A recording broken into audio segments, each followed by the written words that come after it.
మహాకుంభమేళాకు సమయం దగ్గర పడుతుండటంతో పలువురు నాగసాధువులు ప్రయాగ్రాజ్కు చేరుకుంటున్నారు.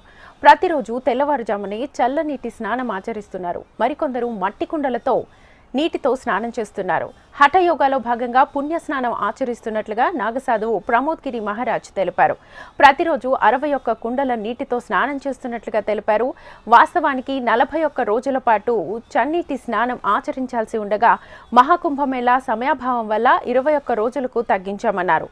తొలి రోజు 51 కుండల చలినీటితో స్నానం చేశారు. ఒక స్థలంలో కూర్చున్న తర్వాత తనపై ఇతర సాధువులు నీటిని పోస్తుంటారని తెలిపారు. రోజురోజుకి నీటి కుండల సంఖ్య పెరుగుతుందన్నారు. 21 రోజులు పూర్తయితే అప్పుడు 108 కుండల నీటితో స్నానం చేస్తామన్నారు.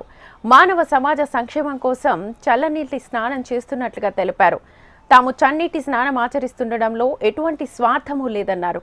సనాతన ధర్మ స్థాపన కోసం తాము ఎప్పుడూ సిద్ధంగా ఉంటామన్నారు. గురు మహారాజ్ ఆశీస్సులు ఉన్నన్ని రోజులు పుణ్య స్నానం ఆచరిస్తామన్నారు. ఈ నెల 14వ తేదీన నాగసాధువులు తొలి పవిత్ర స్నానాలు చేస్తారన్నారు. ఆ రోజున స్నానం చేయడం పెద్ద ఛాలెంజింగ్గా ఉంటుందని, మొదట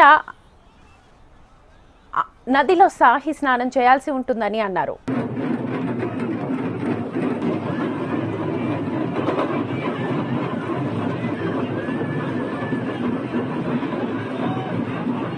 सुबह के 4:15 हो रहे हैं और इस समय आपको हम